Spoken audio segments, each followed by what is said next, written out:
ایک دن محمد گم ہوئے. بھائی سننا خدا کی قسم. اور یہ چھوٹا تھا واقعہ, میں واقعات بیان کرنے کا عادی نہیں ہوں, لیکن جب واقعہ آ گیا ہے نا تو سنتے جاؤ, اور یہ واقعہ تمہیں بہت کام دے گا. ایک دن ایسا ہوا مکے میں کہ نبی گم ہو گئے. اچھا بھائی سنو گے؟ دیکھو اس زمانے میں جب رسول گم ہوئے تھے تو مشرکوں نے سازش کی تھی کہ اگر محمد اکیلے مل جائیں انہیں قتل کر دو. ٹھیک. ابو طالب نے رسول کے ساتھ رہنا شروع کیا 24 گھنٹے. ایک دن ایسا ہوا کہ ابو طالب گھر میں رہ گئے, رسول باہر چلے گئے اور رسول گم ہو گئے. دوڑے ہوئے لوگ آئے اور کہا ابو طالب تمہارا بھتیجا گم ہو گیا ہے. بس یہ سننا تھا. بھائی سننا, یہ واقعہ تمہیں ہدیہ کر رہا ہوں اور کہیں لے جاؤں گا, آرام سے اس واقعے کو سن لینا. ابو طالب تمہارا بھتیجا گم ہو گیا. بس یہ سننا تھا کہ سارے بنی ہاشم کے جوانوں کو بلایا, اور بلانے کے بعد کہا اپنی تلواریں لاؤ. بنی ہاشم کے جوان تلواریں لائے. کہا دیکھو اپنی آستینوں میں چھپا لو ان تلواروں کو. اور یہ جو مکے کے چہار دیواری میں بڑے بڑے مشرک سردار بیٹھے ہیں نا, ان کے پہلو میں جا کے بیٹھ جاؤ. جوان بیٹھ گئے. اپنے غلاموں کو بلایا, ابو طالب نے اپنے غلاموں کو بلایا, کہا اپنے نیم کے لاؤ چھوٹی تلواریں, اپنی آستینوں میں رکھو, اور یہ جتنے مشرک سردار بیٹھے ہیں ان کے پہلو میں بیٹھ جاؤ. اور دیکھو میں جا رہا ہوں اپنے بھتیجے کی تلاش میں, اگر اسے لے کے آ جاؤں تو ان مشرکوں سے کچھ نہ کہنا, اور اگر میں اکیلا ہوں تو سمجھنا کہ محمد قتل ہو گیا. کچھ پوچھنے کی ضرورت نہیں ہے, تلواریں نکالنا, ان کے سینوں میں پیوست کر دینا.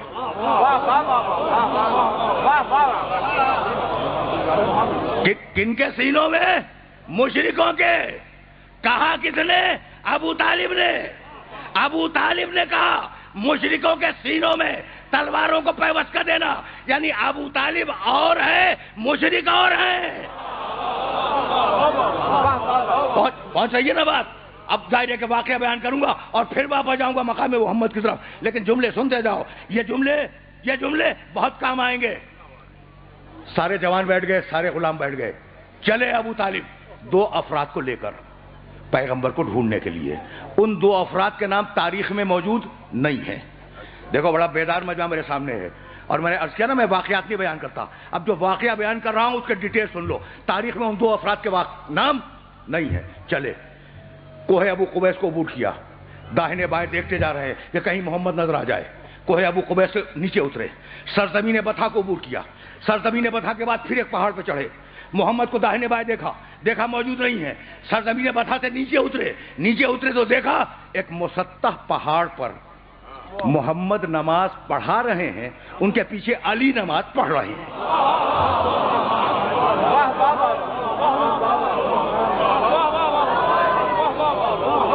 سنتے جاؤ.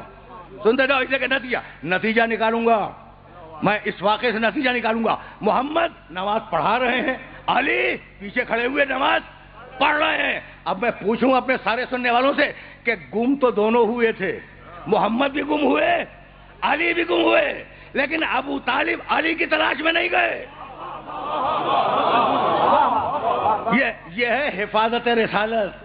سمجھ رہے ہو بات کو؟ علی کی تلاش میں نہیں گئے تھے, تلاش میں گئے تھے محمد کی. کھڑے رہے جب تک رسول نماز پڑھتے رہے, ابو طالب کھڑے رہے اپنے 2 ساتھیوں کے ساتھ. ادھر رسول کی نماز تمام ہوئی اور ادھر ابو طالب دوڑتے ہوئے محمد کے پاس گئے اور ہاتھ تھاما, اور ہاتھ تھامنے کے بعد کہا بھتیجے تو جانتا ہے کہ اگر آج تو نہ ملتا تو میں مشرکوں کا حشر کیا کرتا؟ کہا چچا نہیں معلوم. کہا روئے زمین کے ایک مشرک کو چن کر ہلاک کر دیتا. سنے جاؤ اس لیے کہ یہ واقعہ تمہیں نتیجہ دے گا. روئے زمین کے, مکے کے نہیں, روئے زمین کے ایک مشرک کو چن کر میں ہلاک کر دیتا. ابھی ابو طالب اور رسول کی باتیں ہو رہی ہیں. اچھا چھوٹا بچہ بھی تو ساتھ ہے نا علی. وہ جو 2 افراد گئے تھے انہوں نے علی کو اپنے قریب بلا لیا. دیکھو تم اپنے شہر میں بھی جب کسی چھوٹے بچے سے بات کرتے ہو تو اس کے لیول پہ اتر کے بات کرتے ہو, ہے نا؟ بچوں سے بچوں جیسی بات ہے. اب انہوں نے علی کو بچہ سمجھا, کہا میاں ذرا قریب آنا. علی قریب آ گئے. کہا یہ تم کیا کر رہے تھے؟ رسول کے پیچھے نماز پڑھ رہے تھے نا. کہا علی یہ تم کیا کر رہے تھے؟ جانتے ہو بچے نے جواب کیا دیا؟ کہنے لگا, بچہ کہنے لگا میں وہ کر رہا تھا جو میرا رسول کر رہا تھا. میں وہ کر رہا تھا، میں وہ کر رہا تھا جو میرا رسول کر رہا تھا۔ کہا تمہارا رسول کیا کر رہا تھا؟ کہا اللہ کی نماز پڑھ رہا تھا، میرا رسول اللہ کی نماز پڑھ رہا تھا۔ تو ایک مرتبہ شوخی میں، بچوں جیسی باتیں، شوخی میں علی سے کہنے لگے کہ تم نے نماز پڑھنے کے لیے، اللہ کی نماز پڑھنے کے لیے اپنے باپ ابو طالب سے اجازت لے لی تھی؟ تم نے نماز پڑھنے کے لیے اللہ کی اپنے باپ ابو طالب سے اجازت لے لی تھی؟ بس جیسے ہی سوال ختم ہوا بچے نے جواب دیا کہ اللہ نے مجھے پیدا کرنے کے لیے کیا میرے باپ ابو طالب سے اجازت لی تھی؟ بس سننا بھائی، سنتے جاؤ۔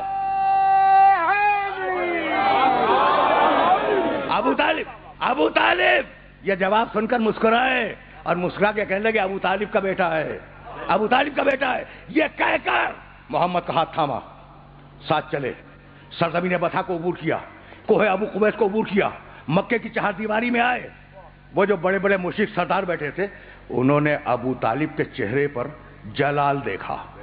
اس مرحلے کے لیے میں نے زحمت دی تھی، اس پورے واقعے کی۔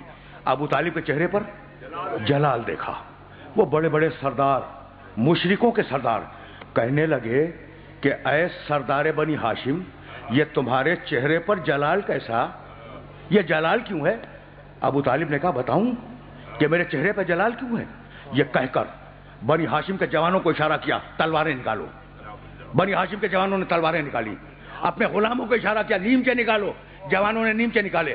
کہا میں گیا تھا اپنے بھتیجے محمد کی تلاش میں، اگر محمد نہ ملتا تو یہ ساری تلواریں تمہارے سینوں میں پیوست ہو جاتی۔ یہ کہہ کر ابو طالب نے ایک شعر پڑھا اور اس شعر کو اپنے سننے والوں کی خدمت میں ہدیہ کر رہا ہوں۔ علم تعلمو، کس سے کہہ رہے ہیں؟ مشرکوں سے۔ علم تعلمو انا وجدنا محمدن نبیا کا موسیٰ خط ذالک فی الکتب، کیا تمہیں نہیں معلوم، مشرکو تمہیں نہیں معلوم کہ ہم نے محمد کو موسیٰ جیسا نبی پایا؟ ہم نے بھائی سننا ابو طالب کا شعر سننا۔ علم تعلمو انا وجدنا محمدن، کیا تمہیں نہیں معلوم ہم نے پایا محمد کو نبی موسیٰ جیسا، خط ذالک فی الکتب، اور ہم نے اس محمد کا تذکرہ پرانی مقدس کتابوں میں، توریت میں، انجیل میں، زبور میں پڑھا ہے۔ ایک شعر میں 3 ایمان، محمد پہ ایمان، موسیٰ پہ ایمان، آسمانی کتابوں پہ ایمان۔ بھائی بہت توجہ رہے بھائی، یہی لانا تھا سارے سننے والوں کو۔ ابو طالب نے کہا علم تعلمو، پھر سننا، علم تعلمو انا وجدنا محمدن نبیا کا موسیٰ۔ ابو طالب نے کہا محمد موسیٰ جیسا نبی، محمد موسیٰ جیسا نبی۔ اب جملہ سنو گے اور اگر جملے کو یاد رکھ سکو تو یاد رکھنا۔ ابو طالب نے اپنے شعر میں کہا محمد موسیٰ جیسا، اور سورہ مزمل میں قرآن نے کہا انا ارسلنا الیکم رسولا شاہدا علیکم کما ارسلنا الی فرعون رسولا۔ قرآن میں آیت بنی محمد موسیٰ جیسا، تو ابو طالب نے پہلے کہا، قرآن نے وہی جملہ بعد میں کہا۔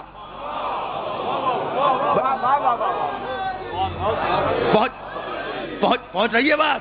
روکوں گا نہیں، اس لیے کہ مجھے واپس جانا ہے۔ اور اب سننا ابو طالب نے کہا محمد موسیٰ جیسا، قرآن میں سورہ مزمل میں آیت بنی محمد موسیٰ جیسا۔ اچھا یہ بتاؤ کہ یہ جملہ ابو طالب کا تھا، لیا قرآن نے، یا جملہ قرآن کا تھا، لیا ابو طالب نے؟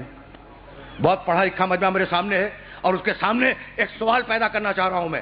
ابو طالب نے کہا محمد موسیٰ جیسا، قرآن میں یہی آیت بنی محمد موسیٰ جیسا، تو جملہ یا تو ابو طالب کا ہے، قرآن نے لے لیا، یا جملہ قرآن کا ہے، ابو طالب نے لے لیا۔ تو یہ جملہ ابو طالب کا تو ہو نہیں سکتا جسے قرآن لے لے، تو مسلمان یہی کہے گا کہ بھئی جملہ قرآن کا تھا، لے لیا ابو طالب نے۔ تو اب مسلمان سے ایک سوال کروں کہ بھئی ابھی سورہ مزمل تو اترا نہیں، پہنچ گئی بات میرے محترم سننے والوں تک؟ ابھی سورہ مزمل تو اترا نہیں تو یہ ابو طالب کو آیت کی خبر کیسے ہو گئی؟ بھائی ہے نا سوال؟ تو بس اتنا معلوم کرو کہ نزول سے پہلے قرآن تھا کہاں؟ تو قرآن تھا لوح محفوظ میں. تو اب ابو طالب کے اسلام پہ بات نہ کرنا، بات اس پر کرنا کہ جیسے محمد لوح محفوظ پڑھتے تھے ویسے ان کا چچا